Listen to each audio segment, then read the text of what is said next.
जय श्रीराम.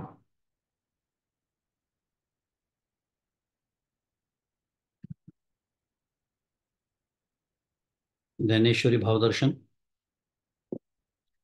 अध्याय 8 आणि श्लोक क्रमांक 155 या ओवीपर्यंत आपला अभ्यास मागच्या वेळेला आला होता.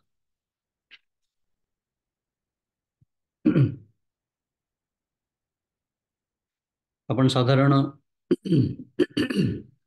140 ओवी क्रमांक 140 ते 155 असा अभ्यास आपण मागच्या वेळेला केला होता. 140 या ओवीपासून आपण बघितलं होतं की श्लोक क्रमांक जो 15 आहे, मामोपेत्य पुनर्जन्म दुःखालयम शाश्वतम नाप्नुवन्ति महात्मान संसिद्धिम परमाम गताः. या श्लोकावरती आता माऊली भाष्य करायला सुरुवात करते.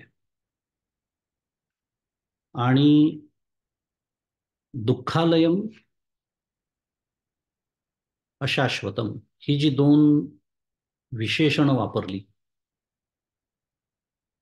कशासाठी? तर या देहासाठी जन्माला येणं याच्यासाठी ती वापरली, या संसारासाठी म्हणजे या देहासाठी. कारण या देहानी, या देहरूपानी आपण या जगामध्ये जन्माला येतो, माहिती आहे आपल्या सगळ्यांना. तर त्याच्यासाठी भगवंतानी जी दुःखालयम आणि अशाश्वतम म्हणजे ज्या देहाचं मला इतकं प्रेम आहे, मला इतकी आसक्ती आहे, इतका मला तो आवडतो, आणि किती आवडतो तो, जणू तोच मी आहे, इतका आपला जबरदस्त विश्वास असतो.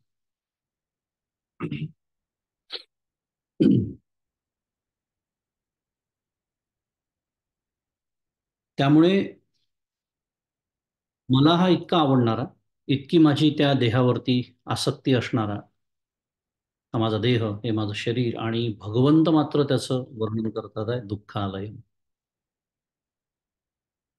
झाली अभ्यासाला, इथूनच सुरुवात झाली. एक साधक म्हणून अभ्यासाला सुरुवात झाली की याचा अर्थ भगवंत या देहाबद्दल जे म्हणतात आहे आणि माझं या देहाकडे बघण्याची जी दृष्टी आहे, जमीन आसमानाचा फरक आहे. आणि म्हणून तर भगवत प्राप्ती होत नाही, त्याचं कारणच ते आहे. समर्थ म्हणतात, मला एकदम स्मरण झालं, सुंदर ओवी आपण दासबोधातली, देहबुद्धी केली बळकट आणि ब्रह्म पाहो गेला धीट, त्या दृश्याने रुधिली वाट परब्रह्माची. फार सुंदर ओवी आहे दासबोधात. देहबुद्धी केली बळकट आणि ब्रह्म पाहो गेला धीट, ते दृश्याने रुधिली वाट परब्रह्माची. श्रीराम, काय सुंदर वर्णन केलं बा. आणि ही ओवी ह्याच्यासाठी छान आहे की अनेक लोकांना असं वाटतं, लोक काही बोलूनही दाखवतात की झाली ना हो परमार्थामध्ये, आता 15 झाली, 20 वर्ष झाली, 25 वर्ष झाली, पण नाही. असं म्हणजे प्रामाणिक असतात ते, त्यामुळे त्यांना जाणवतं की आपली प्रगती म्हणावी तशी होत नाही. ही ओवी आठवायची. देहबुद्धी केली बळकट, देहबुद्धी बळकटच ठेवायची. 15 वर्ष झाली, 20 वर्ष झाले, आणि ब्रह्म पाहो गेला धीट, मग दृश्याने रुधिली वाट परब्रह्माची. काय सुंदर ओवी आहे. का आठवली? हा जो एक प्रचंड अंतर पडत आहे, मी देहाकडे ज्या दृष्टीने बघतो आणि भगवंत स्वतः वर्णन करतात आहे. आणि माऊलींनी त्या ओव्या सगळ्या आपण मागच्याला बघितल्या, आपली उजळणी सुरू आहे की माऊलींनी काय दोषदृष्टी दाखवून दिलेली आहे. म्हणजे ही जी आपण मागच्याला शब्द वापरला, अवहेलना, निर्भत्सना देहाची जी संत कधी कधी करतात, तेच संत सांगतात, या नरदेहाची न संबंधे बहुत पावले उत्तम पदे. कारण हेही सत्य आहे. कारण ह्याच देहामध्ये त्या परब्रह्म प्राप्तीची सोय आहे. या दृष्टीने हा देह सर्वोत्कृष्टच आहे. पण गडबड कुठे होते माहिती आहे का? त्या परब्रह्माच्या प्राप्तीसाठी तो देह वापरून घेतला. परमपूज्य काकांचा शब्द आहे, हा देह वापरून घ्यायचा आहे, कारण देह माझं साधन आहे. पण हेच तर लक्षात राहत नाही. शुद्ध मराठीत गोची तिथेच आहे, कारण हा देह मीच आहे. इथूनच तर सुरुवात आहे गडबडीला. नाही, हा देह माझं वापरण्याचं साधन आहे. जसं आपण गाडी वापरतो एका ठिकाणून दुसऱ्या ठिकाणी जायला. मग ती गाडी चांगली असावी, रस्त्यात बिघडू नये, मग त्याचं मेंटेनन्स करतो. तसं हा देह रस्त्यात मध्ये कुठे बिघडू नये म्हणून डॉक्टरकडे जायचं असतं. त्याला रोज खाऊ पिऊ घालायचं असतं, झोपवायचं असतं, कारण त्याला विश्रांतीची गरज असते, इत्यादी. पण ते साधनच आहे शेवटी. हे लक्षात राहिलं तर या नरदेहाची न संबंधे बहुत पावले उत्तमपणे. आणि हे नाही लक्षात राहिलं तर दुःखालय मग शाश्वत.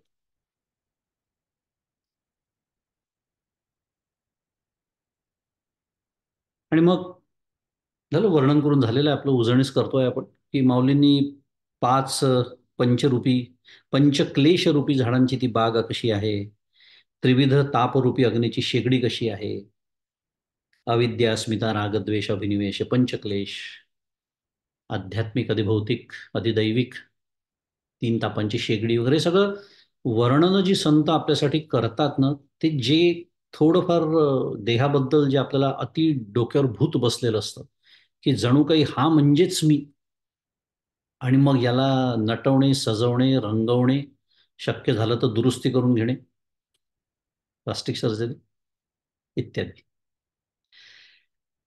रामकृष्ण हरी. आणि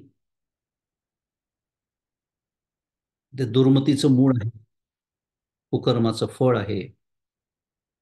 आणि ते व्यामोहचे केवळ, झाला विचार करून मागच्या जण मूर्तिमंत ज्ञान. मागच्याला आपण बोललो होतो, इच्छा द्वेष समुत्थेन द्वंद्व मोहेन भारत, सर्व भूतानी सम्मोहम सर्गे यांती परंत. फार सुंदर श्लोक आहे. सर्गे, ज्या क्षणी मी जन्माला आलो, आपण सर्वजण अज्ञानी म्हणूनच जन्माला येतो. मी मागच्याला बोललो आपण, की मी बाबा जन्माला आलो आणि मग एक 4-5 वर्षांनी अज्ञानाला सुरुवात झाली. नाही, असं नाही होत.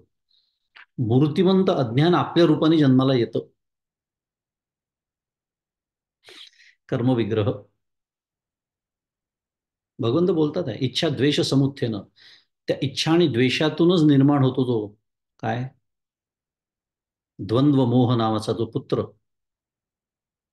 आणि म्हणून माऊली इथे म्हणते की व्यामोहाचे केवळ स्वरूपच. कारण आपल्याला जन्मापासूनच विस्मरण झालेलं आहे की नाही स्वरूपाचं. समजायला सोपं आहे. आपुला आपण पेय विसरू जो धनंजया, तेची रूप यया अज्ञानेसी, माऊलींनी व्याख्या केलेली आहे आपल्यासाठी. मग हे विस्मरण मला जन्मापासूनच झालेलं आहे, त्यामुळे तेच तर सांगणं सुरू आहे, की जन्मापासून आपण अज्ञानी आहोत. आणि मग माऊलींनी जे समर्थ म्हणतात ते केलेलं आहे. काय म्हणतात समर्थ? मरणाचे स्मरण असावे. म्हणजे काय आहे की परमपूज्य काका ते पण सांगतात, मरणाच्या अखंड भयात असावे असा त्याचा अर्थ नाही. काका म्हणतात की काही लोकांना असं वाटतं, हे पारमार्थिक लोक म्हणजे अशा अवस्थेत असतात की जणू काही वरचं छप्पर कधी कोसळतं माझ्या डोक्यावर, मी आत्ता मरतो का नंतर मग. असा अर्थ नाही आहे त्याचा. मरणाचे स्मरण असावे म्हणजे आपल्या या धुंदीमध्ये आणि गुंगीमध्ये आपण जे एक आयुष्य जगत असतो, जणू काही अमरत्वाचा पट्टाच घेऊन आपण आलेलो आहे. मग एखाद दिवशी अचानक कोणीतरी प्रिय व्यक्तीचं जाणं होतं, किंवा दुसऱ्या एखाद्या व्यक्तीच्या आयुष्यामध्ये कॅन्सर येतो, आणि मग आपण खडबडून जागे होतो की अरे नाही, मी समजतो तेवढं हे काय आहे, श्लोकातला शब्द शाश्वत नाही आहे, अशाश्वत आहे. पण अशा पद्धतीने जागा होण्यापेक्षा आणि इतक्या उशिरा जागा होण्यापेक्षा विवेकासह जागा होणं चांगलं नाही. कारण हे जे जागा होणं आहे ते तात्कालिक सुद्धा ठरू शकतं, तात्पुरतं ठरू शकतं. होतं ना, आपल्याला दुःख होतं, त्याला स्मशान वैराग्य असं नाव आहे. ऐकलं असेल आपण. स्मशानात गेल्यावर सगळ्यांनाच वैराग्य प्राप्त होतं. घरी येऊन 2 दिवसात ते गायब. पुन्हा ये रे माझ्या मागल्या. मुद्दा असा की हा जो देह आहे हा एक दिवस जाणार आहे. कधी जाणार आहे माहिती नाही. हे मोठे उपकार आहेत आपल्यावरती, म्हणून उरलेले दिवस आपण आनंदात घालवतो. पण जे काळाचा खीच उशिटा, माऊली वर्णन केलंय माऊलींनी त्याचं, किंवा सकळ रोगांचे भाणे, व्याघ्राचे क्षेत्र, पण्यांगणांचे मित्र, अनेक माऊलींनी अनेक अनेक विशेषणं किंवा विशेषण म्हणण्यापेक्षाही दृष्टांत वापरलेले आहेत. आणि त्या दृष्टांताचे एक एक एक एक बारीक बारीक पैलू आहेत, आशय आहे. थोडक्यात सांगणे सुरू आहे की ते अशाश्वत कसं आहे, ते अविश्वसनीय कसं आहे. लावेचा कळवळा निवालिया विशोधकाचा गळाळा वगैरे जे म्हटलेलं आहे, अशाश्वत आहे, अविश्वसनीय आहे. त्याच्यावर विसंबून अहिताचं कसं आहे. हे सगळं जे वर्णन माऊलींनी मागच्या वेळेला केलं, आपण त्याचा अभ्यास केला, ती या दृष्टीने आपल्याला त्याचा विचार करायचा आहे. आणि मग शेवटच्या ओवीत 151व्या ओवीत माऊलींनी आपल्याला स्मरण करून दिलं की हे जे शरीर जे अनर्थकारक आणि मिथ्या हा जो देह आहे, हे इथं लक्षात राहत नाही आपल्या की हा देह खरं तर मिथ्या आहे. मागच्याला आपण बघितलं होतं एका दुसऱ्या एका प्रवचनात, अविद्येने अविद्या देखिली समर्थ म्हणतात. अविद्येने अविद्या देखिली, कारण हा देह म्हणजे हा जीव, देह तर जडच आहे, त्याच्याबद्दल बोलण्यात काही अर्थच नाही. पण त्याच्यात जे काही एक चेतना म्हणूया, ज्याला जीव म्हणतात, पदार्थ, परा आणि अपरा प्रकृतीतली पराप्रकृती, ययेदम धार्य ते जगत, कालच बोललो आपण त्याच्याबद्दल. काय आहे, मी इतक्या विषयांवरती विविध ठिकाणी बोलत असतो, कुठे काय बोललंय लक्षात ठेवावं लागतं. काल अथर्व शीर्षामध्ये आपण ते बोललो होतो. ययेदम धार्य ते जगत, चेतन प्रकृती. पण जीव हाही मिथ्याच आहे, आणि तो जीव जेव्हा या जगताकडे पाहतो तेव्हा अविद्येने अविद्या देखील असं होतं. आणि म्हणून त्याचा ताबडतोब याच्यावर विश्वास बसतो, असं वाटतं हे सत्यच आहे. कारण बघणाराही अविद्याग्रस्त, जे बघितल्या जातं तेही अविद्याच, त्यामुळे त्याच्यातून निर्माण होणारं सत्यत्वाचं ज्ञान हीही अविद्याच.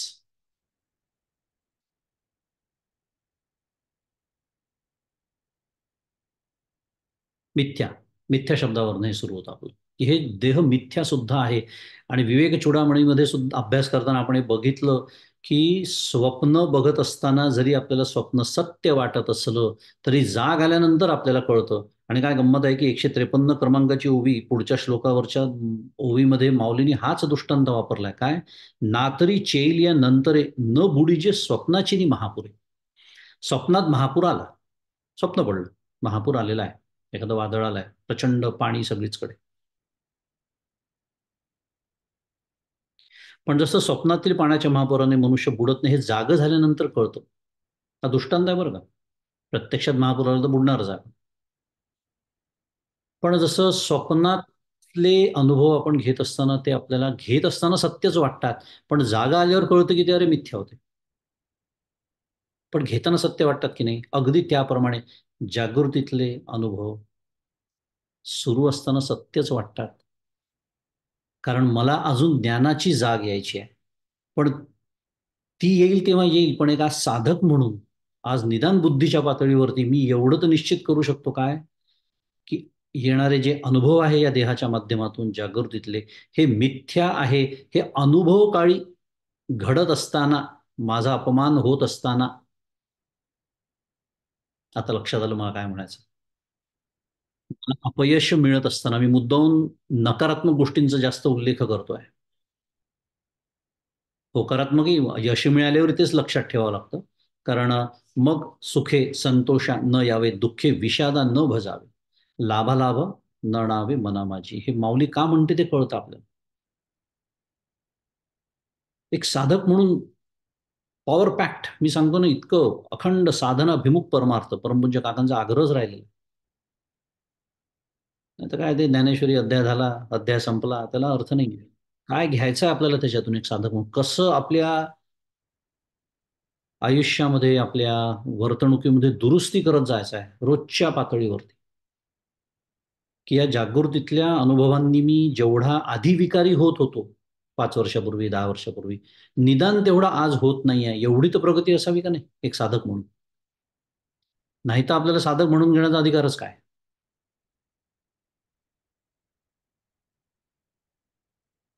ठीक आहे, प्रगतीचे टप्पे असतात, कधी होऊन गेल्यानंतर आठवतं, 10 दिवसांनी आठवतं, कधी 2 दिवसांनी आठवतं, मग 1 दिवसांनी, मग काही तासांनी, मग घडत असताना, मग घडायच्या आधी, आणि मग घडतच नाही. प्रगतीचे टप्पे आहेत. आचार्यांनी फार सुंदर तर्काधिष्ठित वर्णन, तर्कशुद्ध वर्णन केलं आपल्यासमोर विवेक चूडामणीमध्ये, की हे जागृतीतले अनुभव मिथ्या आहेत, कारण हा देहच मिथ्या आहे, हे जगतही मिथ्या आहे. व्यवहारिक त्याला व्यावहारिक सत्ता दिलेली आहे. व्यावहारिक सत्तेमध्ये जे जसं करायचं असतं ते तसंच करायचं असतं. आपल्याला आचार्यांची कथा माहिती आहे. हत्ती अंगावर आल्यानंतर आचार्य गल्लीमध्ये गेले होते आणि एका माणसाने ते पाहून विचारलं, का हो, हत्ती तर मिथ्या आहे, मग तुम्ही का पळालात? ते म्हणाले, माझं पळणं सत्य आहे, तुला कोणी सांगितलं? ह्याला म्हणायचं, व्यवहार व्यवहारासारखाच करावा लागतो. जर तो हत्ती मिथ्या, तर पळणंही मिथ्याच आहे ना. एकच नियम लावावा लागतो. एकाच सत्तेत घडलेल्या गोष्टी आहेत दोन्ही. मुद्दा व्यवहारामध्ये जसा व्यवहार करायचा, म्हणजे समोर आलेल्या गोष्टीला सामोरं जसं जायचं तसंच जायचं असतं. परमपूज्य काकांचं अजून एक वाक्य आहे, व्यवहारात गोंधळ घालणं हा परमार्थाचा उद्देश नाही आहे. पण जेव्हा सत्ता बदलते तेव्हा लक्षात येतं, की अरे नाही, तो अनुभव मिथ्या आहे. तर हा निदान बुद्धीच्या पातळीवरती आपण लक्षात ठेवावं. आणि आता नंतर आपण 16वा श्लोक बघितला होता, त्याच्यामध्ये संगती आचार्याने आपल्याला दाखवून दिली होती, की आधीच्या श्लोकात भगवंतांनी सांगितलं होतं, की जे मला येऊन प्राप्त होतात, नाप्नुवंती महात्मानं संसिद्धीम परमाम गतः, की मला जे प्राप्त होतात ते पुन्हा दुःखालयम अशाश्वतम, जे आपण गेले आत्ता इतका वेळ बोललो, त्याचं वर्णन केलं, अशा त्या देहाला पुन्हा प्राप्त होत नाही. मग आता प्रश्न असा निर्माण होतो, की जे भगवंताला प्राप्त होत नाहीत, किंवा दुसऱ्या भाषेत जे अन्य स्थानाला प्राप्त होतात, मग ते पुन्हा संसारात येतात का? स्वाभाविक प्रश्न आहे की नाही? कशी संगती असते बा श्लोकांची, आपली ती लक्षात येत नाही फक्त. म्हणून ही संगती दाखवून देणं फार महत्वाचं असतं अभ्यास करताना.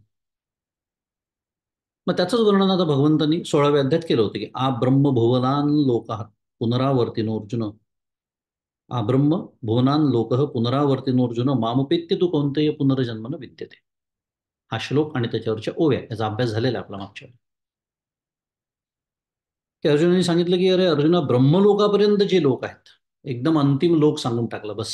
मागच्याला बोललो होतो आपण, त्याच्या आतमध्ये सगळे लोक आले. हे सर्व पुनरावर्ती आहेत. त्यामुळे तिथे गेल्यानंतर परत यावं लागतं थोडक्यात. परंतु हे कुंतीपुत्रा, मला प्राप्त झाल्यानंतर पुन्हा जन्म मात्र नाही. आणि 155वी ओवी, त्याच्यामध्ये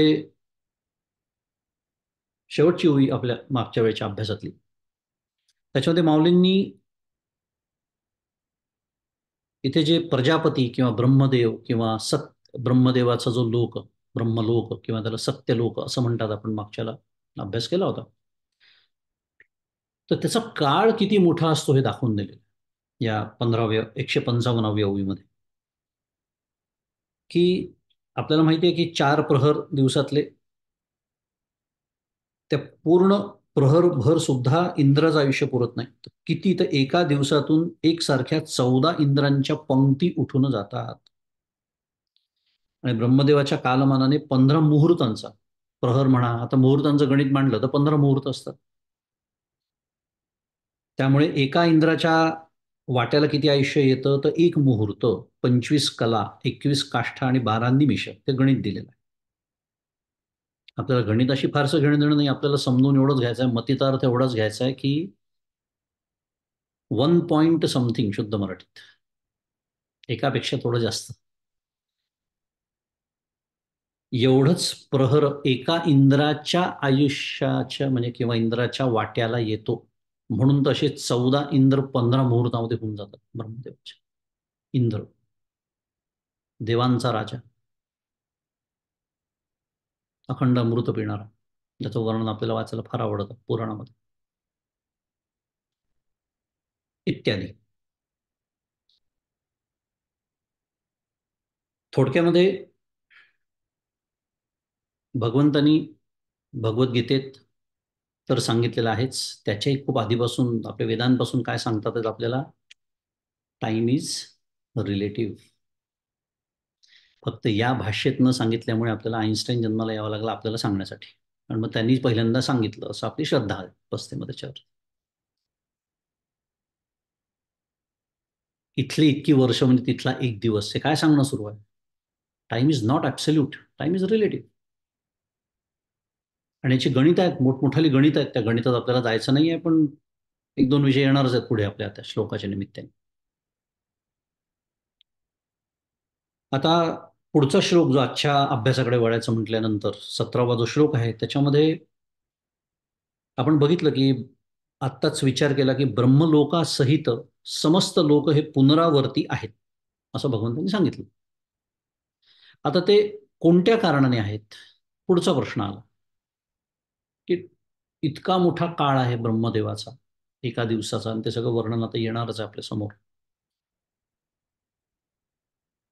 पण तरीही त्याला पुनरावृत्ती आहेच. पण त्याचं कारण काय आहे? तर त्याचं एक कारण, एकमेव कारण आहे की ते काल परिच्छिन्न आहे. काय सुंदर मार्मिकता बघ कशा असतात, काय शिकायचं आपल्याला.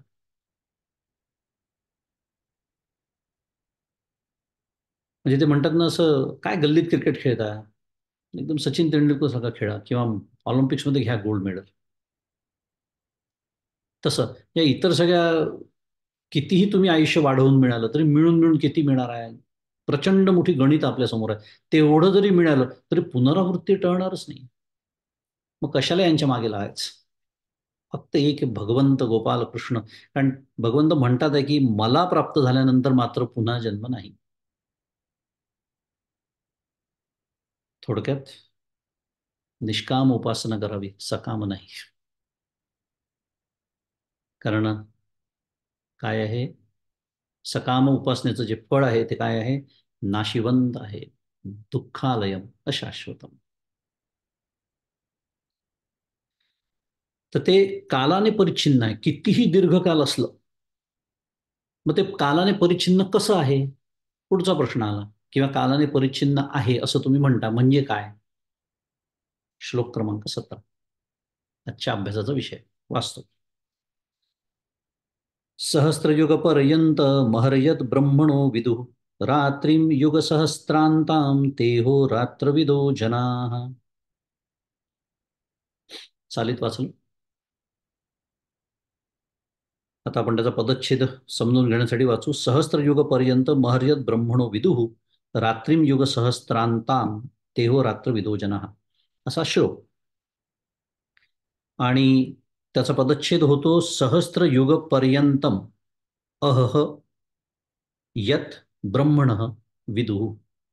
छान आहे. आपण पदच्छेद दरवेळेला आपण जो बघतो ना, त्याने हळूहळू छान शिकायला मिळतं. संस्कृत भाषेचा अभ्यास होतो आणि लक्षात यायला लागतं की इतकं घाबरण्यासारखं काही नसतं. आपण त्याच्यात लक्ष घालत नाही.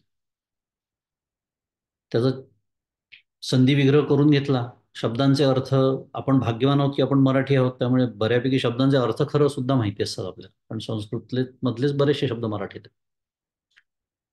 त्यामुळे सहस्त्रयुग पर्यंतम अहह यत ब्रह्मण विदुः रात्रिम युग सहस्त्रांताम ते अहोरात्र विदः अहोरात्र विदः जनाः. हा झाला पदच्छेद. पुन्हा एकदा. सहस्त्रयुग पर्यंतम अहह यत ब्रह्मणः विदुः रात्रिम युग सहस्त्रांताम ते अहोरात्र विदः जनाः. हा झाला पदच्छेद. अर्थ बघूया. 17वा श्लोक पुन्हा भगवद्गीतेतला 8वा अध्याय. की 4 युग 1000 वेळा जाईपर्यंतचा जो काल सहस्त्र युग पर्यंतम. या श्लोकाचा जो पहिलाच चरण आहे किंवा पहिला शब्द आहे सहस्त्र युग पर्यंतमचा अर्थ काय आहे, 4 युग 1000 वेळा जाईपर्यंतचा. आणि जो काल म्हणजे यत. यत जो शब्द आलेला आहे ना, सहस्त्रयुग पर्यंतम अहह यत ब्रह्मण विदुः. यत म्हणजे जो, आणि काळाचा इथे संदर्भ सुरू आहे म्हणून जो काल. किती, सहस्त्रयुग पर्यंत. 4 युग माहिती आहेत आपल्याला नाव सगळी, कृत किंवा सत्य, त्रेता, द्वापार, कली, असे 4 युग 1000 वेळा जेव्हा होतात, इथेच आपलं मेंदू काम करायचं बंद करतो. पुढचं तर आपण म्हणजे ते शून्य ना मोजू शकत ना त्याची कल्पना करू शकतो. पण पुढे म्हणतात आहे की 4 युग 1000 वेळापर्यंत जाईपर्यंतचा जो काल, तो ब्रह्मदेवाचा, ब्रह्मण हा जो शब्द आहे म्हणजे ब्रह्मदेव, तो ब्रह्मदेवाचा एक दिवस होय. अहह म्हणजे दिवस, संस्कृत शब्द आहे अहह, पुल्लिंगी. तो दिवस म्हणतो ना आपण, मराठी ते पुल्लिंगीच. म्हणून हा पदच्छेद महत्वाचा असतो. सहस्त्र युग पर्यंतम अहह, 1000 वेळा ते 4 युग झाल्यानंतर ब्रह्मण, ब्रह्मदेवाचा, अहह म्हणजे पुन्हा एकदा एक संपूर्ण दिवस होय. त्याचप्रमाणे आता रात्री युग सहस्त्रांताम ते अहोरात्रविदः जनाः, त्याचप्रमाणे 4 युगे 1000 वेळा जाईपर्यंतच्या कालाची समाप्ती, युग सहस्त्रांताम म्हणजे 4 युगे 1000 वेळा जाईपर्यंतच्या कालाची समाप्ती झाली असता ब्रह्मदेवाची एक रात्र होते. रात्री हा जो शब्द आहे म्हणजे रात्र, असे जे जाणतात यु विदह, तेच खरे, तेच म्हणजे ते खरे दिवस आणि रात्र जाणणारे म्हणजे अहोरात्र विदह हा जो शब्द आलेला आहे. अहोरात्र विदह या शब्दाचा तो अर्थ आहे. अहोरात्र विदह म्हणजे तुम्ही आम्ही नाही, पण आपल्याला कळतो की नाही दिवस आणि रात्र, त्याचं ज्ञान आहे आपल्याला. हे मर्त्य लोकातलं वर्णन नाही आहे म्हणून सांगतो, हे ब्रह्मलोकातलं वर्णन आहे. ते जे जाणतो, इतक्या प्रचंड मोठ्या काळाचं ज्यांना ज्ञान आहे त्यांना अहोरात्र विदह असं म्हणतात. तेच खरे दिवस आणि रात्र जाणणारे लोक आहे. अहोरात्र विदह, लोक म्हणजे जनः किंवा जनाह, अनेक वचन जनाह आहेत. थोडक्यामध्ये जे लोक सूर्यचंद्रांच्या गतीवरून मृत्यूलोकातील अहोरात्र जाणतात त्यांना कालाचं संकुचित ज्ञान आहे असा अभिप्राय. म्हणजे आपल्याला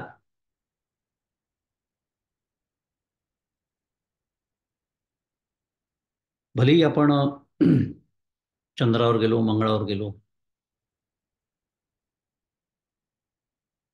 आजूबाजूच्या काही आकाशगंगा गॅलेक्सीज त्याचं जरी आपल्याला ज्ञान झालं तरी ह्याच्याप्रमाणे काय शब्द वापरला त्यांनी, संकुचितच आहे आपलं कालाचं ज्ञान.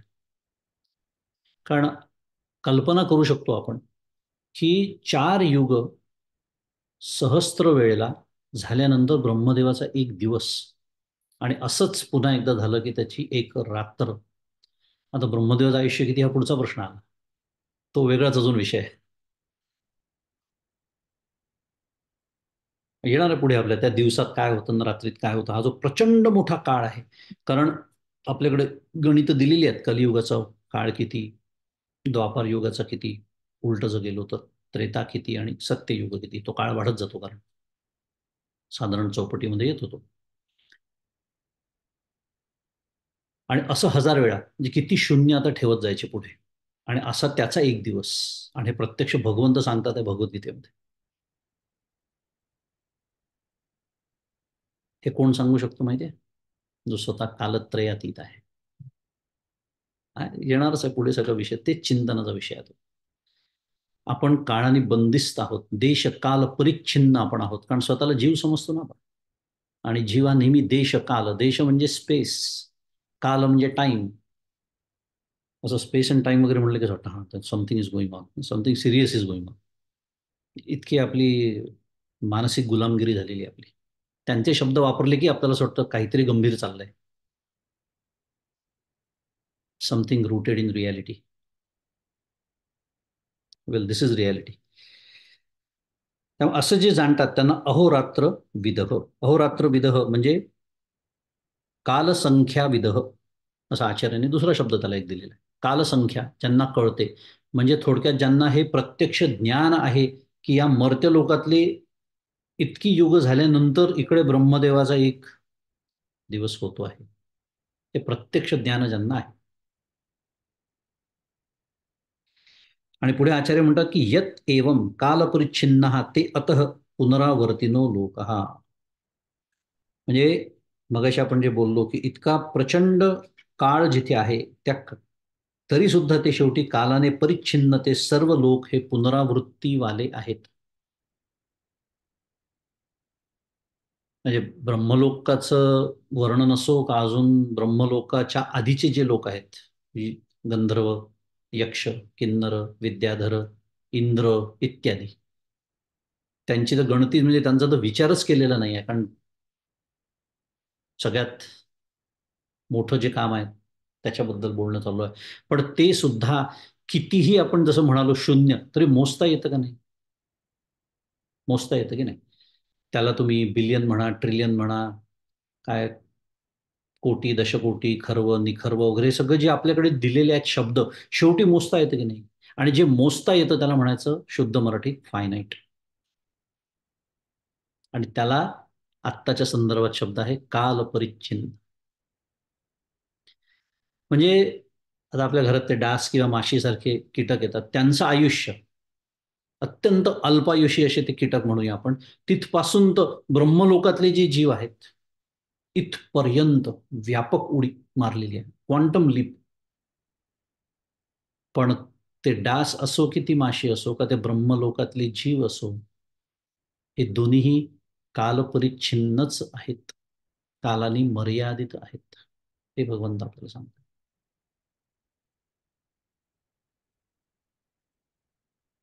आणि म्हणून आणि कालपरिच्छिन्न आहे, मग त्याचा परिणाम काय आहे? तर परिणाम हा आहे की पुनरावर्ती आहेत, त्यांना पुनरावृत्ती आहे, पुन्हा यावंच लागतं. आणि हाच विषय आपला सुरू आहे मागच्या श्लोकापासून किंवा त्याच्या आधीच्या श्लोकापासून, की भगवंत सांगतात आहे की मला प्राप्त झाल्यानंतर मात्र पुन्हा जन्म नाही, कारण त्वम कालत्रयातीता, त्वम देहत्रयातीता, त्वम अवस्थात्रयातीता. हे सगळं आपण गेले 10 दिवस सांगतोय की नाही गणपतीला. म्हणतो परमपूज्य काका गमतीने म्हणतात की तो उसळून एक दिवस माझ्या अंगावर आला. मला सांगू नको मी कसा आहे, मला माहिती आहे मी कसा आहे, तू कसा आहे ते पहा.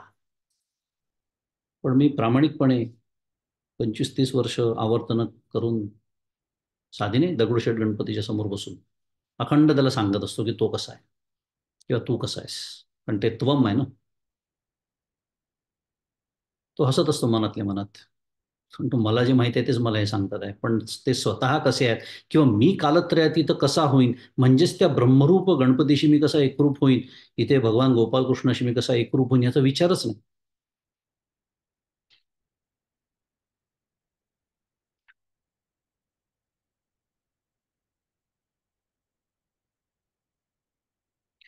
अहोरात्रविद हा त्याचा अर्थ. हा श्लोक आपण आता बघितला 17 क्रमांकाचा. त्याच्यावरच्या ओव्या बघू. पहिली ओवी 156 क्रमांकाची. जै चौकडी सहस्त्र जाये, तै ठाये ठावो. इथे विळची होय लिहिलाय, विळूची होय पाहिजे ते. आणि तैसेची सहस्त्रे भरिले पाहे रात्री जेथे. माऊली म्हणते जै चौकडिया सहस्त्र जाय, म्हणजे जेव्हा कृत, त्रेता, द्वापर आणि कली या युगांच्या चौकड्या ज्या आहेत, ही एक चौकडी अशा 1000 वेळा त्या जेव्हा जातात, तेव्हा ब्रह्मदेवाचा एक परिपूर्ण दिवस होतो. तै ठाये ठावो, म्हणजे ज्ञानेश्वरीचे विशेष शब्द आहेत, आपण कधी वापरत नाही ते आता बोली भाषेत मराठीत. ठाये दिवस, ठावो रात्र. आणि विळूची किंवा विरंची, विरंची शब्द ऐकला असेल म्हणजे ब्रह्मदेव. वेळूची, त्या ब्रह्मदेवाचा एक परिपूर्ण दिवस होतो. आणि तैसेची सहस्त्रे भरिले पाहे रात्रीचे येथे. त्याच रीतीने 4 युगे हजाराच्या संख्येने भरली, म्हणजे ज्या सत्य लोकातील एक रात्र होते. आता एक महत्वाचा नाही आहे, पण एक छोटासा बारकावा लक्षात आला म्हणून तुम्हाला सांगतो की सर्व ठिकाणी चतुर्युग असाच अर्थ केलेला आहे. मौलींनी सुद्धा ओवी लिहिताना जय चौकडी असंच म्हटलेलं आहे. परंतु श्लोकामध्ये तसा शब्द नाही आहे. श्लोकामध्ये सहस्त्र युगपर्यंत म्हटलं. आणि आचार्यांनी पण तसा स्पष्ट उल्लेख केलेला नाही चौकडीचा. पण आपण अनुस्यूत आहे त्याच्यात असं समजूया. पण एक जाता जाता उल्लेख करून टाकला. अनुस्यूत आहे. थेट उल्लेख आचार्यांनी केला नाही, जो माऊलींनी केला असं आपण त्याचं सुसंगती, शुद्ध मराठीत रेकन्सिलेशन करून घेऊ. पुन्हा त्यांनी फारसा फरक पडणार नाही. काय 2-4 शून्य इकडे तिकडे होते, त्यांनी काही बिघडणार नाही. तर या रीतीने ब्रह्मदेवाचं एक दिवस एक रात्र होते. एवढे अहोरात्र जथीचे, तेणे न लोटती जे भाग्याचे, देखती जे ते स्वर्गींचे चिरंजीव. 157 क्रमांकाची ओळ.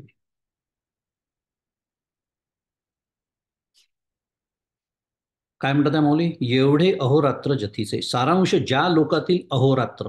आता लक्षात ठेवायचं, इथे अहोरात्र, अहोरात्र विदह शब्द आपण आत्ताच शिकलो. आपल्याला अहोरात्र शब्द माहिती असतो, पण तो ती मर्त्य लोकातली अहोरात्र माहिती असते. इथे अहोरात्र विदह हे ब्रह्म किंवा सत्य लोकातली अहो आणि रात्र. संस्कृत शब्द आपण शिकलो की नाही? पहा कसं मराठीत आपण वापरत असतो, आपल्याला माहिती नसतं. अहोरात्र म्हणताना म्हणून जातो आपण. अहो म्हणजे दिवस, त्याच्यामागे हा संस्कृत शब्द आहे.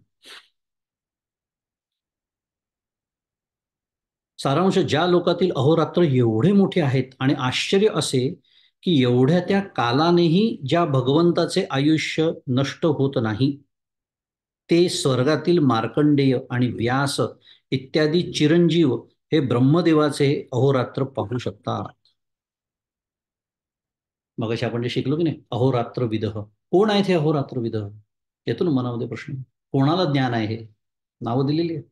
व्यास, मार्कंडेय, उदाहरणं दिली आहेत. अजूनही असतील.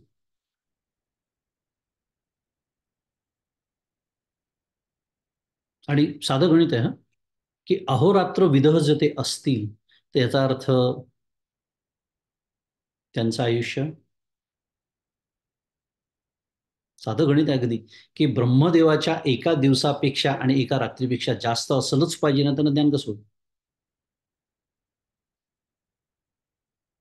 एक एक गोष्टी लक्षातच जातात आपल्याला. पण कल्पना करा, इतकं सगळं असून सर्व पुनरावृत्ती आहे. म्हणजे शेवटी जेव्हा ब्रह्मदेव सुद्धा संपायची वेळ येते, ब्रह्मदेवाचा काळ यांना कळला, पण जिथे ब्रह्मदेव सुद्धा संपतो, तिथे हे तर संपणारच आहे. साधी गोष्ट आहे. म्हणजे कितीही तुम्ही कल्पाच्या भाषेत जरी बोललात, आणि म्हणून इथे चिरंजीव शब्द वापरलाय, पण एक नेहमीसाठी लक्षात ठेवायचं, कारण आपल्याला त्या कथा फार आवडतात. ते अमृत प्यायचे मध्ये चिरंजीव झाले. चिरंजीव हा शब्द सुद्धा सापेक्ष आहे, शुद्ध मराठीत रिलेटिव्ह आहे.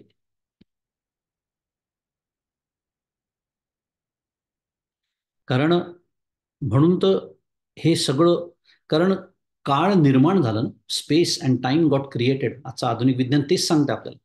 It's a physical entity. मी अनेक वेळा बोलतो, space is a physical entity. So it got created. पण भगवंत ब्रह्मरूप गोपाल कृष्ण किंवा गणपती त्याच्या आधीपासून आहे ना, सत एव सौम्य इदमग्र असे ती श्रुती आपल्याला तेच सांगते आहे.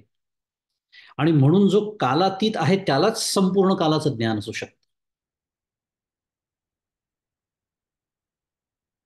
कारण तो कालाने आता लक्षात येतं, तो काळ नावाची गोष्ट, once we say it is a physical entity, ती काळ नावाची ती गोष्ट, प्रत्यक्ष तो पदार्थ आता म्हणायचं फिजिकल एंटिटी म्हणजे, तो निर्माण होण्याच्या आधीपासून तो आहे, म्हणून तर तो कालातीत आहे. आणि तो निर्माण झाल्यानंतर ज्या गोष्टी निर्माण झाल्या म्हणजे संपूर्ण ब्रह्मांड, हे म्हणून तर काल परिच्छिन्न. पण पहिले काल, स्पेस अँड टाइम. कारण स्पेस, अवकाश, कारण त्याच्याशिवाय त्याच्यात निर्माण झाल्या ना गोष्टी. ही सगळी भुवनं, हे सगळे लोक, यांना राहायला जागा लागते की नाही? त्या जागेसाठी जागा नावाचा प्रकार लागतो की नाही? तो पदार्थच आहे स्पेस. स्पेस म्हणजे आकाश. हा कसं आपलं शास्त्र तर्कशुद्ध आहे. फक्त ते आपल्याला कळलं नाही म्हणण्यापेक्षा आज विज्ञानाने त्याला एक वेगळी भाषा दिली आपल्याला बोलण्यासाठी, एवढंच फक्त.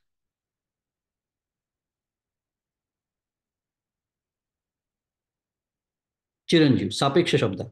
त्यामुळे हे स्वर्गातील मार्कंडेय, व्यास इत्यादी चिरंजीव हे ब्रह्मदेवाचा अहोरात्र पाहू शकतात, मान्य. म्हणूनच त्यांना अहोरात्र विदह असं म्हटलेलं आहे. आपल्याला नाही ज्ञान, आपल्याला मर्त्य लोकातलेच अहोरात्र कळतात. पुढे म्हणतात, येरा सुरगणांची नवाई विशेष सांगावी तेथ काही, मुदल इंद्राची दशा पाही जे दिहाचे 14.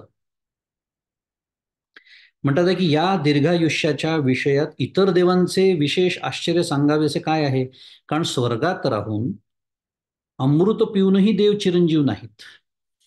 आत्ताच बोललो आपण. म्हणून म्हणालो चिरंजीवी सापेक्ष कल्पना आहे. माझं आयुष्य समजा 100 वर्षाचं, कोणाचं जरी 10,000 वर्षाचं असेल, मी काय म्हणेन, अरे चिरंजीव आहे. तो 10,000 वाला म्हणेल मला 1,00,000 वर्ष आयुष्याचं मनुष्य माहिती आहे, किंवा एखाद मनुष्य म्हणजे वेगवेगळ्या लोकातले, मग तो त्याच्या दृष्टीने तो चिरंजीव झाला. माझ्या दृष्टीने दोघेही चिरंजीव झाले.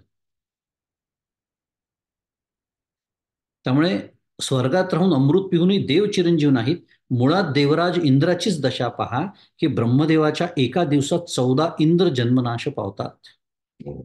ते ब्रह्मदेवाचे अहोरात्र कसे पाहतील.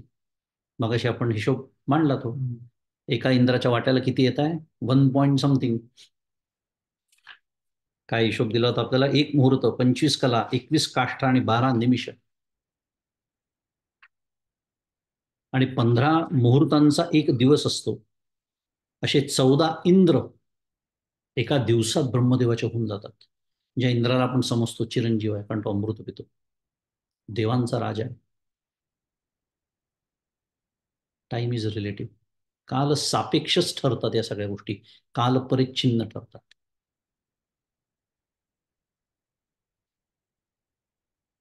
आणि याच्यातनं अजून एक गोष्ट आपल्या लक्षात येते. काय, की जर ब्रह्मदेवाच्या एका दिवसात 14 इंद्र होऊन जात असतील, तर इंद्र अहोरात्र विदह नाही असे ते लक्षात येतात की नाही. अशा गोष्टी अभ्यास करतात का, छान लक्षात येतात. इंद्र अहोरात्र विदह नाही, व्यास मार्कंडेय म्हटलेलं आहे. ते पाहतायत पूर्ण दिवस पूर्ण रात्र, नंतर तेही संपतात भाग वेगळा, कारण ब्रह्मदेवच संपतोय. 14 इंद्र जन्मनाश पावतात. तर ते ब्रह्मदेवाचे अहोरात्र कसे पाहतील म्हटलेलं जा, इथेच म्हटलेलं आहे. ब्रह्मदेवाचे अहोरात्र ते पाहतीलच कसे, म्हणजे ते अहोरात्र विद नाही. पुढे 159 क्रमांकाची, परी ब्रह्मयाचियाही आठा प्रहराते आपुलिया डोळा देखते जे आहाती गातया ते अहोरात्र विद म्हणजे. मौलीने आता ते व्याख्याच केले, अहोरात्र विद म्हणजे कोणाला म्हणायचं अहोरात्र. परंतु ब्रह्मदेवाच्याही 8 प्रहरांना, पुन्हा मगाशी मुहूर्ताची भाषा झाली, 15 मुहूर्त किंवा 8 प्रहर, एका दिवसाचं गणित सुरू आहे थोडक्यामध्ये, त्याचे भाग तुम्ही कसेही करा. त्यामुळे ब्रह्मदेवाच्याही 8 प्रहरांना, जे बकदालम्यासारखे असे ते म्हटलेलं आहे, कदाचित बकदालम्या म्हणजे वाल्मिकी असावे असं वाटतं. हे दीर्घायुषी आपल्या डोळ्याने पाहतात, त्यांना अहोरात्र वेत्ते म्हणतात. मगाशी व्यासदेवांचं वर्णन आलं, मार्कंडेयाचं आलं. इथे आता बकदालम्य शब्द वापरलाय, म्हणतात अर्थ वाल्मिकी असावा असं वाटतं, माहिती नाही काय. पण हे उदाहरण आहेत. अहोरात्रविद असे अजून असतील, उदाहरणांसाठी 2-3 नावं दिलेली आहेत. हे दीर्घायुषी आहेत का, कारण ते ब्रह्मदेवाच्या 8ही प्रहरांना बघतात, आपल्या डोळ्याने पाहतात, जे आहाती गातया ते अहोरात्र आपुलिया डोळा देखते. स्पष्ट उल्लेख आहे माऊलींनी केलेला. कारण त्याच्याशिवाय अहोरात्रविद ते असू शकत नाही, आपण जसं म्हणाल. त्यांना अहोरात्र वेत्ते असं 159 क्रमांकाच्या ओवीमध्ये माऊलींनी म्हटलेलं आहे.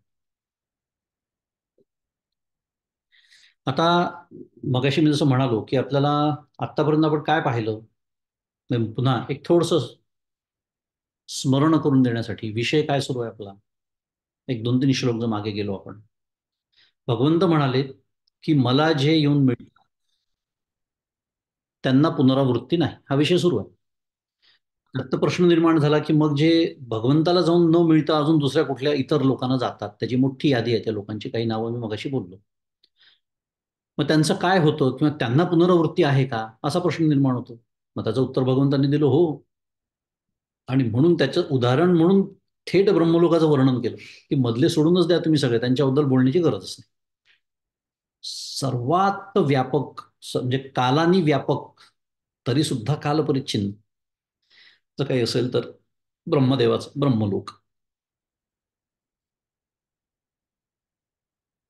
आणि मग त्याच्या दिवसाचं आणि रात्रीचं वर्णन केलं. अहोरात्र हा विषय आपला सुरू आहे, स्मरण करतोय आपण विषय काय सुरू आहे. आणि मग ते त्याच्यामध्ये प्रहर किंवा मुहूर्त 15, 8 प्रहर वगैरे सगळे विचार केले. आणि त्याचा एक दिवस म्हणजे आपल्या मर्त्य लोकातले किती युग वगैरे सगळं विचार करून झाला. आता पुढचा प्रश्न येतो, मग त्या ब्रह्मदेवाच्या दिवसामध्ये आणि ब्रह्मदेवाच्या रात्रीमध्ये काय होतं? पुढचा प्रश्न. आता म्हणजे त्याचं हे तर कळलं, परिमाण कळलं, म्हणजे काय म्हणूया क्वांटिटी कळली. आता क्वालिटी बद्दल बोलणं सुरू आहे. We got the quantity. Okay, परिमाण, मेजरमेंट, गॉट इट. पण होतं काय मग नेमका ब्रह्मदेवाच्या त्या एवढ्या प्रचंड मोठ्या म्हणूया आता दिवसामध्ये आणि प्रचंड मोठ्या रात्रीमध्ये काय होतं, हे सांगण्यासाठी पुढचे दोन श्लोक आपल्यासमोर येत आहेत. श्लोक क्रमांक 18 आणि 19. गट केलाय त्याचा, म्हणून मी 18 आणि 19 म्हणालो, कारण एकच विषय आहे साधारण त्या दोन्ही श्लोकांमध्ये. तो श्लोक वाचतो मी आता, दोन्ही श्लोक वाचतो. अव्यक्ताद् व्यक्तयः सर्वा प्रभवन्त्यः रागमे रात्र्यागमे प्रलीयन्ते तत्रैवाव्यक्तसंज्ञके भूतग्रामस्य एवायं भूत्वा भूत्वा प्रलीयते रात्र्यागमे वशः पार्थ प्रभवत्यः रागमे. छान श्लोक, सगळं चांगलं, एका वेगळ्या दृष्टीने चांगला. बघूया चालीमध्ये वाचला, आता सरळ वाचूया, आपल्याला अर्थ समजून घ्यायचा आहे. अव्यक्तात् व्यक्तय सर्व प्रभवत्य हरागमे. प्रभवंत्य हरागमे, तो वरचं हे दिसत नाही म्हणजे प्रभवंत्यच पाहिजे, अनेक वचन आहे कारण. रात्र्यागमे प्रलीयन्ते तत्रैवा व्यक्त संज्ञके भूतग्रामस्य एवायं भूत्वा भूत्वा प्रलीयते रात्र्यागमे वश पार्थ प्रभवत्य हरागमे. त्याचा पदच्छेद आहे. काय आहे? अव्यक्तात व्यक्तयः सर्वाः प्रभवन्ति अहरागमे. अहरागमे, आता अह शब्द आपण शिकलो, त्याच्यावरून अर्थ लावायला सुरुवात करायची आपल्या मनामध्ये. आणि रात्र्यागमे प्रलीयन्ते तत्र एव अव्यक्त संज्ञके, हा झाला 18व्या श्लोकाचा पदच्छेद. 19व्या, भूतग्राम स एव अयम भूत्वा भूत्वा प्रलीयते रात्र्यागमे अवशः पार्थ प्रभवती अहरागमे, हा झाला पदच्छेद. अर्थ बघूया. ब्रह्मदेवाच्या जाग्रत अवस्था रूप दिवसाला आरंभ झाला असता. आता इथे ब्रह्मदेव शब्द नाही आहे, पण संदर्भासाठी आणि मराठीत त्याचा परिपूर्ण अर्थ करण्यासाठी म्हणून हे शब्द असे घातले जातात, आपल्याला नीट कळावा त्याचा अर्थ म्हणून. पण अहरागमे हा जो शब्द आहे, त्या शब्दाचं हे वर्णन आहे. काय? कारण जाग्रतावस्था रूप दिवसाला आरंभ, अहरागमे याचा अर्थ दिवसाला आरंभ होणे. पण कोणाचा दिवस? म्हणून ब्रह्मदेवाचा, एवढं सगळं वर्णन त्याच्यात येतं, बाकी काही नाही. ब्रह्मदेवाच्या जागृत अवस्था रूप दिवसाला आरंभ झाला असता, अहरागमे, त्याच्या सुषुप्ती रूप अव्यक्त अवस्थेपासून, अव्यक्तात, या श्लोकाची सुरुवातच ती आहे, अव्यक्तात व्यक्तयः सर्वाः प्रभवन्ति अहरागमे, असं हे आहे. पण त्याचा अन्वय लावून घेतोय आपण, की त्याच्या सुषुप्ती रूप अव्यक्त अवस्थेपासून, अव्यक्तात म्हणजे पासून, पंचमी विभक्ती. काय म्हणतात आहे? महाभूते, शरीर, पंच विषय हे सर्व, सर्वाह जे म्हणतात तिथे सर्व, व्यक्त म्हणजे व्यक्तयः, अनेक वचन आहे व्यक्तयः, कारण सर्वाह असल्यामुळे विशेषण, अनेक वचन, ते दोन्ही अनेक वचन आहेत. व्यक्तयः पदार्थ उत्पन्न होतात प्रभवंती, म्हणून त्या धातूचं सुद्धा अनेक वचने रूप झाले प्रभवंती. आता पुढच्या श्लोकात प्रभवती म्हटलेला आहे, इथे प्रभवंती म्हटलेला आहे. प्रभवंती म्हणजे उत्पन्न होतात. आणि त्याचप्रमाणे रात्र्यागमे, त्याचप्रमाणे त्याच्या सुषुप्ती रूप रात्रीला आरंभ झाला असता, म्हणजे रात्र्यागमे, जसं अहरागमे तसं रात्र्यागमे. समजायला सोपं आहे की नाही? पदच्छेद करत गेलं, छान समजून घेतला, अन्वय लावून घेतला की कळतं.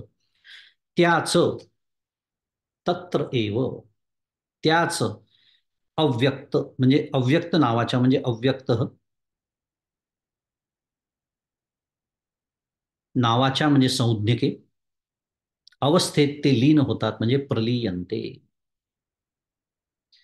आता पुन्हा एकदा नीट सरळ वाचून घेऊ, मध्ये खंड न पाडता, म्हणजे नीट अन्वय पुन्हा लक्षात येईल. ब्रह्मदेवाच्या जाग्रत अवस्था रूप दिवसाला आरंभ झाला असता त्याच्या सुषुप्ती रूप अव्यक्त अवस्थेपासून महाभूते शरीर पंचविषय हे सर्व व्यक्त पदार्थ उत्पन्न होतात.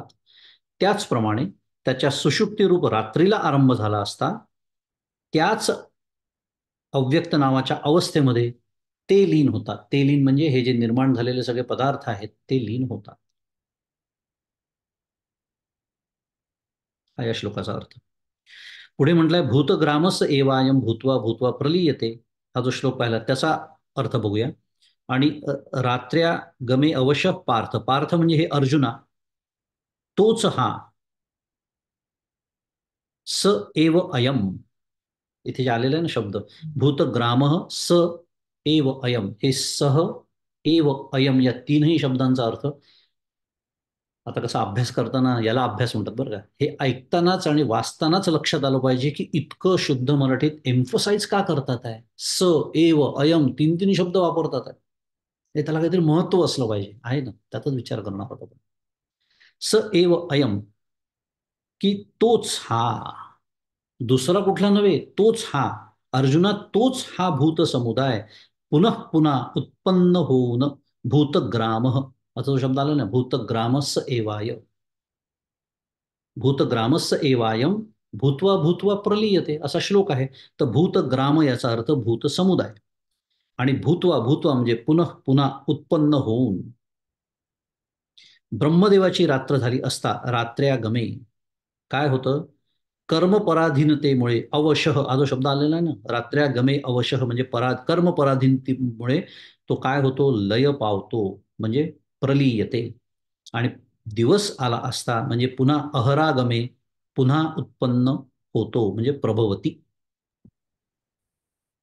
म्हणून हे दोन श्लोक आपण एकत्र घेतले कारण ती सायकल दाखवून दिलेली आहे शुद्ध मराठीत.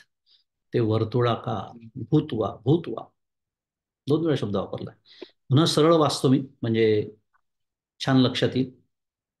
हे अर्जुना, तोच हा भूत समुदाय पुनः पुन्हा उत्पन्न होऊन ब्रह्मदेवाची रात्र झाली असता कर्मपराधीनतेमुळे लय पावतो आणि दिवस आला असता पुन्हा उत्पन्न होतो. काही घाई नाही आपलं, शांतपणे बसलं पाहिजे डोक्यामध्ये काय सांगणं चाललेलं आहे.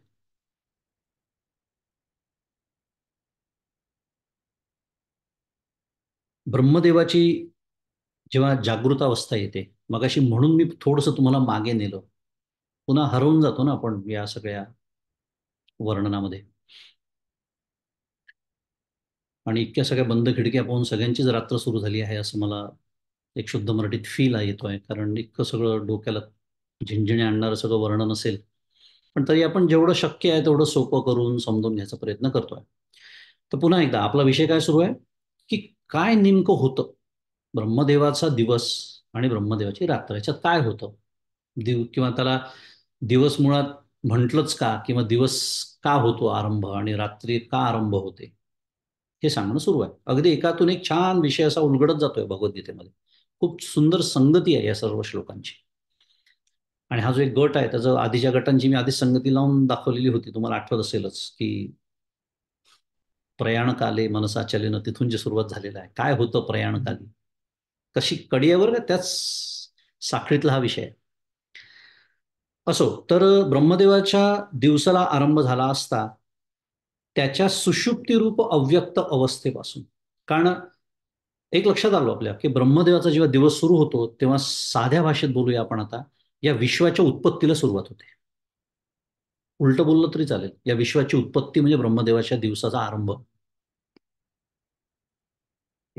इथला शब्द अहरागमे, बरोबर. महत्वाचं त्याच्याहून हे आहे की हे जे तू निर्माण करतो ते काय शून्यातून निर्माण करतो का. मग तो शून्यवादाची मांडणी झालीस ती. आजचं सायन्स सांगतं आपल्याला जे त्यांना सांगणं शोभत नाही, something came out of nothing. How can something come out of nothing, big bang. There has to be something. How can something come out of nothing. हे आमचं म्हणून म्हटलं ना आपल्याला फक्त ती भाषा विज्ञानाची आज वेगळी आहे. पण आम्हाला हे आधीपासून माहिती आहे की काय होतं. कारण विश्वाच्या आता उत्पत्तीला it's a very moment of big bang आजच्या भाषेत बोलायचं झालं तर. आता असं म्हणलं की लगेच ते अहरागमे कसं येऊन भिडतं बा, की नाही नाही हा, मी मगाशी म्हणालो नाव इट मेक सेन्स. अहरागमे ब्रह्मदेवाचा दिवस आहे, पण तो आता निर्मितीला आता सुरुवात होते आहे. ते निर्मितीचं सगळं शास्त्र सोडून देऊ पंचीकरणाचं आपण. पण पंचमहाभूत आत्मान आकाश संभूता, पहिलं महाभूत मगाशीच बोललो मी, स्पेस, आकाश. मग हे निर्माण होत आहे ते सूक्ष्म, त्याला तन्मात्रा म्हणतात. तन्मात्र, कारण ते अजून एकमेकात मिसळायचे आहेत. त्या सूक्ष्म तन्मात्रांपासून अनेक पदार्थ निर्माण होतात, ज्यात आपलं अंतःकरण होतं. मग ते एकमेकात मिसळतात. मग ती मूळ माया, मग गुणमाया, मग जडमाया, दासबोध सांगतोय आपल्याला. हे सगळं आता विश्व जो आपल्याला आत्ता आपल्याला जे डोळ्यांनी दिसतंय, सगळा पसारा निर्माण होतोय. हा पसारा समजणं सोपं आहे, कारण आज आत्ता ह्या क्षणी सुद्धा आपल्या पंचज्ञानेंद्रियांनी पण तो आपल्याला अनुभवाला येतोय. स्थूल पातळीवरती का होईना, सूक्ष्म पातळीवरती आहे तो. इंद्रिय गोचर जरी नसला तरी अनुभवाला येतोय. उदाहरणार्थ मन, बुद्धी. दिसलं का कधी डोळ्याला कोणाला? किंवा एखाद्या आजता गायत कुठल्या इलेक्ट्रॉनिक मायक्रोस्कोप खाली मन दिसलं का? नाही, ते इतकं सूक्ष्म आहे. तन्मात्राचं बनलेलं आहे ते. पण ते नाही म्हणायची छाती आहे का कोणाची? मला मनच नाही आहे, मला बुद्धी नाही, असं म्हणेल का? बुद्धी नाही असं तर कोणीच म्हणणार नाही. इतका अहंकार असतो, भाग वेगळा. मुद्दा हा की हे इंद्रियगोचर पदार्थ नाही आहेत, पण अनुभवाचे विषय आहेत.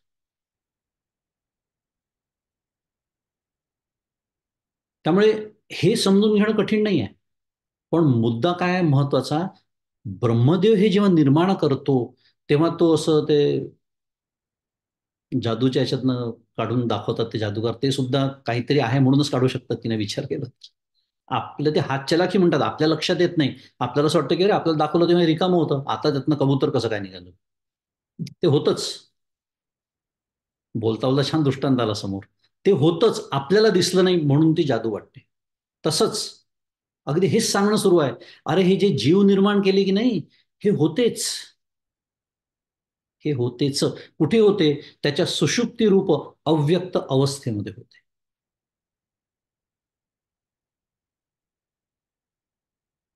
आणि त्याच्यामुळे होतं काय, की हे झालं दिवसाचं वर्णन. दिवस संपून जेव्हा रात्रीला सुरुवात होते, तेव्हा त्या दिवसा जे, आता दिवस बोलण्याची भाषा ह्या ब्रह्मदेवाच्या दिवसाबद्दल आपण बोलतोय. म्हणजे 4 युग सहस्त्र वेळा झाल्यानंतरचं बोलतोय. म्हणजे कल्प म्हणा त्याला, किंवा सगळं संपल्यानंतरचं बोलतोय, महाप्रलयानंतरचं बोलतोय. त्याच्यात जे जीव असतात ते कुठे जातात? तेच तर आपण मगाशी बोललो, तेच जर पुन्हा येतात त्याचा दिवस सुरू झाल्यावर, म्हणजे रात्रीच्या वेळेला ते त्या सुषुप्ती, म्हणजे ब्रह्मदेवाची सुषुप्ती ज्याला म्हणतात, ज्याला इथे अव्यक्त म्हटलेलं आहे, त्याच्यामध्ये ते जातात.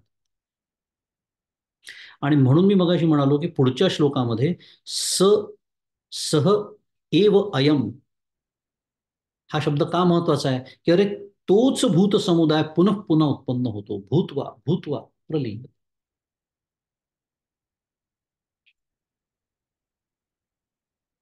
केवढं शुद्ध मराठीत पुन्हा प्रोफाऊंड, डीप मराठी शब्द वापरले की लवकर कळत. तर सखोल, व्यापक, आपल्याला हे भगवद्गीतेने हजारो वर्षांपासून, आणि भगवद्गीता शेवटी सर्वोपनिषदो गावो दोघधा गोपालनंदन, आपण सुरुवातीलाच बोललो. म्हणतो ना आपण, गीता ध्यानम, त्याच्यात काय म्हटलेलं? उपनिषदांपासून आलेले ज्ञान आपल्याला कळलं नाही, ते फक्त काय सांगणं चाललंय.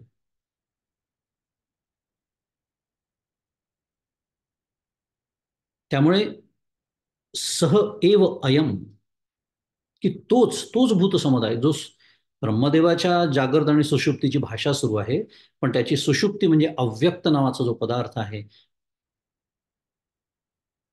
ते सांगणं सुरू आहे. आणि याच्यामध्ये जे 2-3 शब्द आले आहेत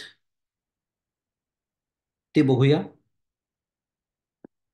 आणि याचा मतितार्थ बघूया. बहुतेक तेवढंच आज बघणं होईल उर्वरित वेळेत. ओव्या होणार नाही, पण मी जसं म्हणालो आपल्याला घाई नाही.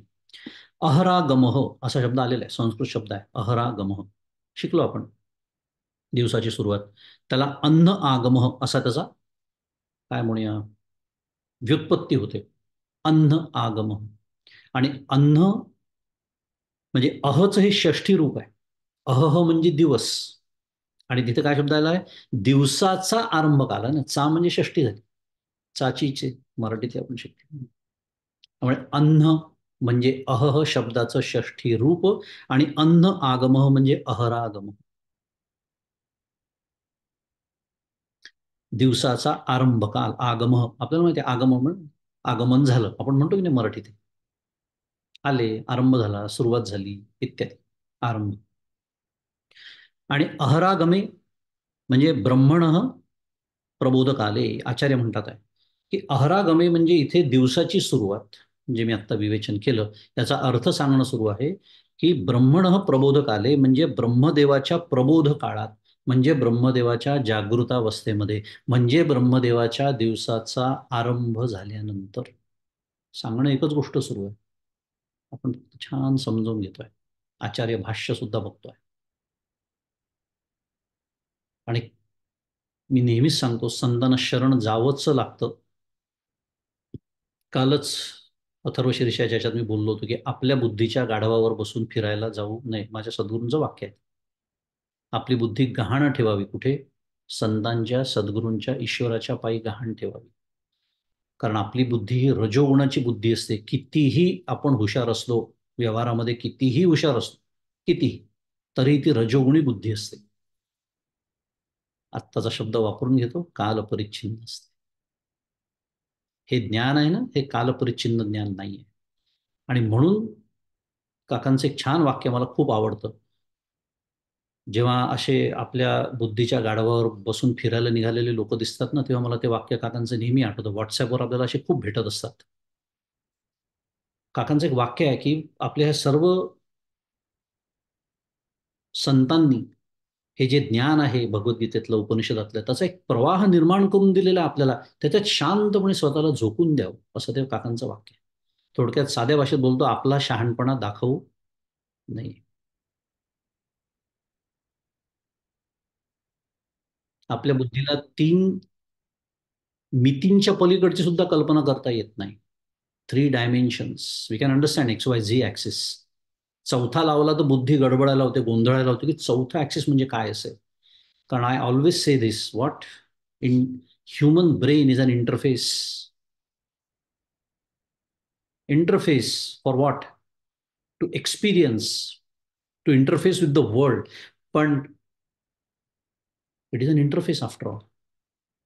It is finite in nature. And how can you fathom infinite with the finite? आणि त्या फायनाईटचं इतकं भूत आपल्या डोक्यावर बसलेलं आहे की जणू काही मला कळल्याशिवाय किंवा मला जे कळतं ते सत्य. मी नेहमीच सांगतो, माझ्या घरातला कुत्रा तर हसतो मला, कारण मला असं वाटतं घरात शांतता आहे आणि तो घाबरून जातो एकदम. का? कारण त्याला असे आवाज ऐकू येतात जे मला ऐकू येत नाही. मग आता कोण शहाणा ठरला, तो कुत्रा नाही. कारण माझ्या आत्ताच्या म्हणण्याप्रमाणे काय, मला ऐकून नाही आलं म्हणजे आवाजच नाही आहे तिथे. आता आज विज्ञान सांगतं आपल्याला, स्पेक्ट्रम, सगळ्याचे स्पेक्ट्रम आहे. Light spectrum, sound wave spectrum. मुद्दा हा आहे की मला कळतं तेवढंच सत्य, किंवा मला कळल्याशिवाय मी मान्य करणार नाही. हा जो अहंकार आहे ना, तो ताबडतोब बाजूला ठेवा. म्हणून थोरपण पराची सांडीजे, व्युत्पत्ती आघवी विसरीजे, जै जगा धाकुटे होईजे तई जवळी कमाचे. सगळं आपल्या समोर असतं बरं, पण आपल्याला शिकायचं नसतं त्याच्यात. असो, मुद्दा काय सुरू होता आपला, की ब्रह्मण प्रबोधक आले ब्रह्मदेवाच्या त्या प्रबोध काळात, असा त्याचा अर्थ होतो.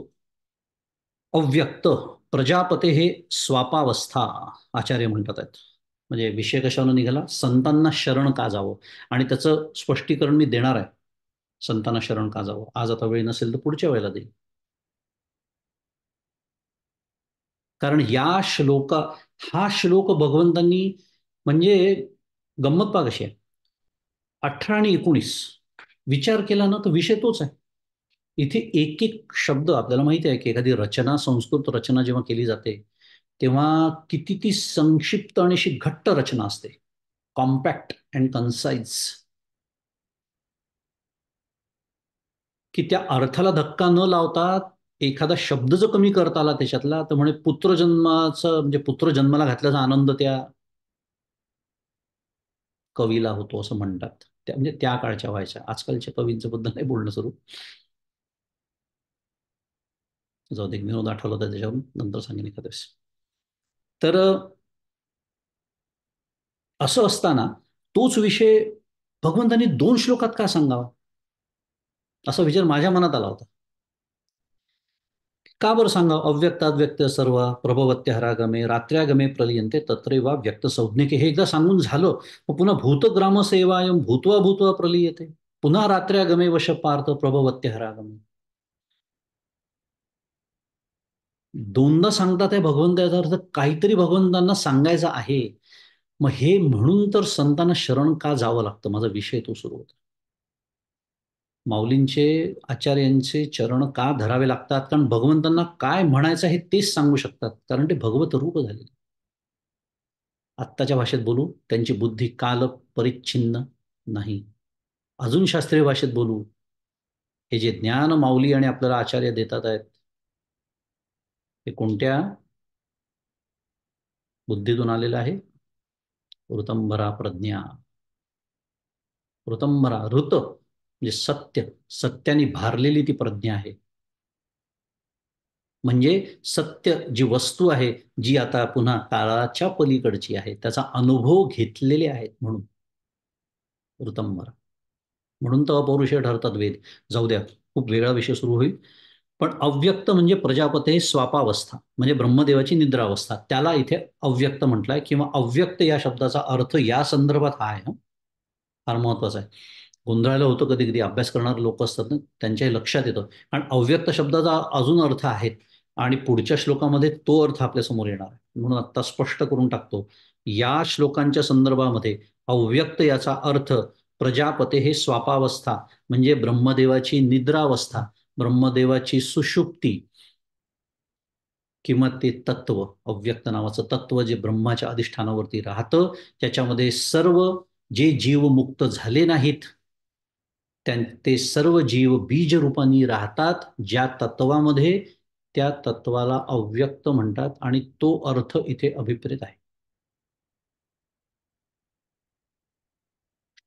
आणि पुढे व्यक्तय हा जो शब्द आलेला आहे ना, हे अव्यक्त व्यक्तय, व्यक्तय हे व्यक्तीही, पुन्हा संस्कृत शब्द, त्याचं हे बहुवचन आहे. प्रथमा विभक्ती बहुवचन व्यक्तय. आणि व्यजन्ते इति व्यक्तय, बहुवचनातच आचार्यांनी त्याची व्युत्पत्ती सांगितली आहे. किती सुंदर असं आपण शब्द वापरून जातो, मराठीत ते व्यक्ती शब्द वापरतो. अर्थ काय त्याचा? जे व्यक्त होतं, प्रकट होतं, ती व्यक्ती. कारण त्याच्यामध्ये व्यंजते हा धातू आहे. प्रकट होणे, टू मॅनिफेस्ट, टू रिव्हील, शुद्ध मराठीत व्यक्ती. व्यक्तय अनेक वचन. व्यक्तय म्हणजे व्यक्ती, बहुवचन व्यंजनते इति व्यक्तय असं आचार्य म्हणतात. आणि आणि त्याच्यामध्ये सगळंच येतं, स्थावर जंगम लक्षणा, म्हणजे चर अचर, सजीव निर्जीव, सर्वच येतं.